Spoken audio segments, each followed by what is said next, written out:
Hi everyone, welcome back to another Invest Power series. It's been a while since I've been doing the series, and I thought I'll kickstart again because there has been some common questions which are being asked by my clients, and I thought instead of having it to repeat myself over and over again, I might as well just explain it once in a short video recording and basically share it on my YouTube video so that everybody else can also benefit from that. Okay, so today, I want to cover off on one of the common questions that I get asked more and more often in the last 6 months, borrowing under trust, which is also known or sometimes known as infinite borrowing. Is there really such a thing? I guess today, that's what I'm going to uncover. Is it something that's applicable to you? Is there really such thing as infinite borrowing just using this trust strategy? Or what are the gotchas that are actually applicable if you are trying to borrow under trust? Okay, so that's what we're going to go through today. Okay, so let's get to the crux of the question. Is borrowing through trust really allowing you to have infinite borrowing capacity? I think that's the key question that every property investor wants answered, especially in today's environment where interest rate is high. And generally speaking, if you go and see any mortgage broker, you'll find that your borrowing capacity runs out pretty quickly in today's environment. Okay, so for those people who want to be able to build a sizable portfolio, that's where they're going to seek for alternatives. And that's why this question has been asked more than ever. The short answer is maybe. Okay, now, under certain criteria, you might be eligible to be able to borrow a lot. And I wouldn't say infinite, I would say a lot, okay? Probably potentially a lot more than your personal name. Now, in order for this strategy to work, there are two criteria that you actually need to consider. Number one is you actually need to go with a lender that allows exclusion of debt under trust. Okay, not all lenders allow that. Generally speaking, when you apply for credit, they would look at obviously anything that's under the trust as well as under your individual names. So when they pull up your individual names, they usually find that you are a director of a trust, and therefore, in that instance, unfortunately, that trust debt will have to be included in most circumstances. However, there is a handful of lenders would actually consider to be able to exclude the debt that's under the trust using an accountant letter. Okay, so some lenders do allow you to do that, which leads us to criteria number two.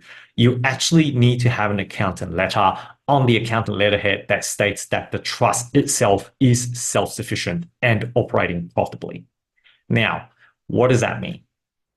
Having a trust operating profitably and self-sufficient means, I guess if I use an analogy, it's like running your own business and then be able to have a profitable business that's self-sustainable by itself. Okay, so think of it like maybe let's say, for example, you run an Amazon business and basically you set it up so the way that you actually don't need to spend a lot of time running it, and then every day it will still sell products, which covers your cost. At the end of the financial year, you are returning a positive figure, which basically means the business is making a profit. Okay, so in that instance, it's similar analogy. Okay, so some banks would be able to consider and exclude the debt under the trust as long as that trust is self-sufficient. It's running itself by itself and without you having to chip in additional cash or money into keeping it afloat. That's what the lender are considering, okay? They want to make sure, hey, before we can actually give you more funding, we want to make sure that entity or that trust by itself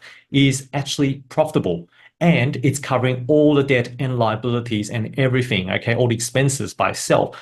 In that case, then, yes, certain lenders would allow you to be able to ignore the debt that's under the trust and therefore allowing you to, let's say, for example, create another trust entity and be able to borrow more, assuming that, let's say, the previous trust entity already has debt but is self-sufficient. Okay, so that's the two key criteria. Just to recap, number one, we need to be very selective in terms of the lenders that we use when we apply the trust strategy. And number two, we generally need a tax accountant letter on the accountant letterhead to state that trust A, B, C, whatever, trust is self-sufficient and can cover all its liabilities and debt. So let's say, for example, you are able to make a trust self-sufficient and you would like to go ahead and build out a property portfolio using this type of strategy. How does it and what does it entail? So first of all, like I mentioned, the lender selection side of thing is very stringent. Okay, so it's not an everyday lender that you can actually use. There's only a specific few lenders that actually allows us to exclude the trust. So of course, best to seek advice from your mortgage broker to be able to help you structure this and tailor this to your specific circumstances and needs. And secondly, if you're able to get the accountant letter, in that case, okay, the eligibility criteria has been satisfied. Basically, what we then do is, let's say, for example, you set up trust number one and you go ahead and purchase property with lender A. Let's say you purchase one or two or three investment properties in there with the same lender A because you try to maximize the amount of borrowing capacity that you can, squeeze as many property as you can within trust number one before it runs out. And let's say, for example, you runs out on property number three. And then what happens is if you are able to make trust number one self-sufficient in that case, then what we can do is you can create another trust, so trust number two, and essentially use a different lender, let's say lender B, to be able to exclude the trust debt that's sitting under trust one. Okay, so in other words, when they look at your personal financial circumstances, if they ignore the debt that's in trust one, basically they only look at what's under your personal name. And again, assuming that you don't have any much of a personal debt, then you are basically starting from a blank piece of canvas again when you're building your property portfolio within trust number two. Okay, so again, with trust number two, you can't use the same lender as your trust number one because, of course, they will be able to see that you already got so much debt on the trust A. So unfortunately, that's not going to work. But in trust number two, ideally use a different lender who can accept the tax accountant letter. And in that case, as long as they deem that trust number one is self-sufficient, then you can continue to build out your property portfolio in trust number two, and then number three, number four, and so on. Okay, so that's the actual how you actually use it to be able to use this type of strategy to be able to build a property portfolio under trust. So let's talk about the practicality of how to have a self-sufficient trust, because that's probably the key challenges in order to get this strategy to work properly. In order to have a self-sufficient trust, and let's say, for example, hypothetically, you are purchasing a residential property. And as we know, that gross yield today, unfortunately, isn't really good. You'll be lucky to get around to 5 to 6% rental yield, a gross rental yield that is, for any residential properties in Australia. And with an interest rate generally around the high sixes to potentially early sevens or low sevens, depending on your LVR, it's very difficult for a trust to be self-sufficient from day one, because as you can imagine, your rental income from the residential property is not going to cover all the interest expenses, plus, council rate, water rate notices, property management fee, etc. Likely, the property is going to be quite negative in the trust. Okay, so if that's the case, then you are not going to be able to get an accountant letter to basically sign off to say, hey, the trust is self-sufficient. Well, it's not, because it's bleeding you money. So how do you go about creating a profitable trust or self-sufficient trust that actually runs itself? Couple ways there really.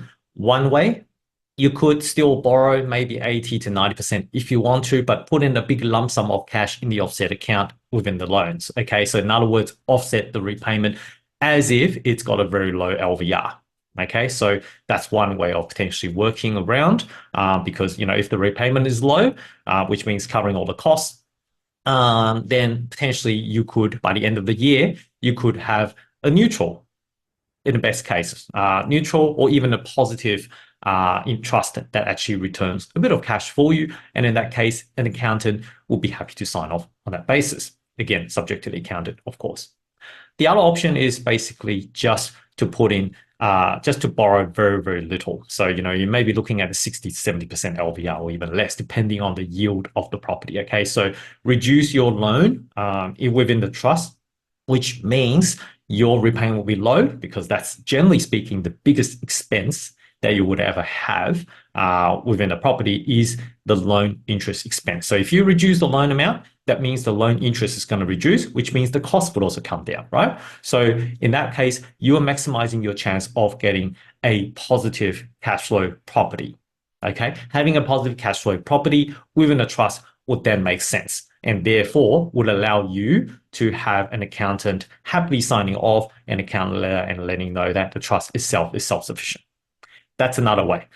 The other quite popular option that we've been seeing is people looking at buying commercial property within the trust to help offset the losses that's in the residential property. Okay, as we know that commercial properties has a really good net yield, generally speaking. They're well known for good cash flows. So some of them might even give you a 6% net yield or even 7% net yield. So if you have a property that's kind of bleeding you money, but you offset that with a property or commercial property that can actually gain you or feed you some positive cash flow to actually offset that loss, then by the end of the financial year, hopefully you got a good accountant that can help you with some tax planning, then you will be able to make it either neutral or slightly positive trust. And in that case, then yes, it could be deducted as a self-sufficient trust with the accountant letter. Okay, so that's the practicality of it. But the reality is a lot of people wanting to start off buying property under residential and want to have a self-sufficient trust. You would either have a big lump sum of cash that you can actually chuck in the offset account within the loan, or you would just have to borrow a lot less. In other words, low LVR to keep the property neutral / positive. Okay, so that's the practicality in terms of how you can actually make a trust self-sufficient and profitable. So is it really suitable to you? I guess like in all instances, I can only make general advice here.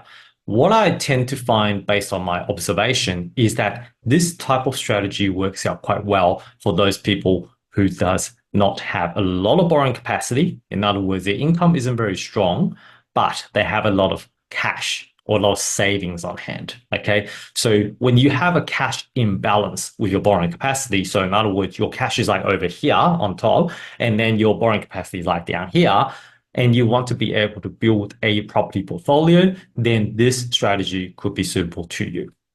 What I tend to find, however, is that most people actually is the other way around. They have a lot more borrowing capacity because we're able to structure lenders to be able to get and squeeze a lot of borrowing capacity through tier 1, tier 2, tier 3 lenders under their individual names, as opposed to having a lot of cash available, right? Generally speaking, as we model out our clients, usually their cash will be running out first before they hit their borrowing capacity ceiling. So hence the reason why this strategy, even though a lot of people was talking about it, may not necessarily apply to a lot of people. In fact, what I tend to find is it only fits really that small minority of people who's really got that shortage of borrowing capacity, but they've got a lot of cash up front that they can actually put in to use for that purposes. That in that circumstances, that's when I find that this strategy could be applicable to them.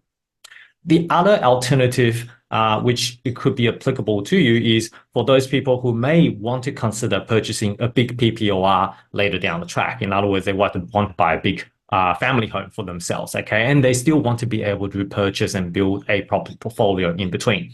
Now, their borrowing capacity would potentially not allow them to be able to purchase a big PPOR if they continue to amass properties under their individual names. So in this instance, what they might want to consider is purchasing properties under trust and try to actually get those trusts to be self-sufficient so that by the time that they're ready to purchase their PPOR, maybe 5 to 10 years down the track, these trusts that they have purchased the properties within are now self-sufficient, and therefore when they purchase their PPOR, they are going to purchase under their individual names. And in that instance, basically, we choose the lender that can actually ignore the trust debt. And from lender's perspective, basically, they have actually no home loan or investment loan. Okay, so we can use full of their income for servicing for that PPOR debt. Okay, so that's another potential scenario in terms of how and when you would this type of borrowing under trust strategy. Okay, so again, what I spoke about today, very general in nature. Definitely you want to speak to a good accountant just to make sure you understand the ins and outs. Setting up trust costs you a lot. There's upfront costs, there's ongoing costs every year in terms of tax returns and so on. So it's not for the faint-hearted. So best to consult your accountant, sit down, work out have a plan in terms of whether this is suitable to you. And of course, you can obviously come to see a mortgage broker as well, because that goes in hand as well in terms of the tax planning, as well as the borrowing capacity check side of things as well. Okay, so just to reiterate again, this is my observation. Definitely not tax advice whatsoever. General advice only today. If you are wanting to implement this strategy, please do seek specific advice with your mortgage broker or your tax accountant before going down this path. And that's all for today. So look, I hope you liked today's content. If you got any questions, feel free to comment below. Otherwise, leave me a message. Let me know what you'd like me answered next time. More than happy to cover again in an episode of Invest Power series. And I will see you guys again next time. Cheers.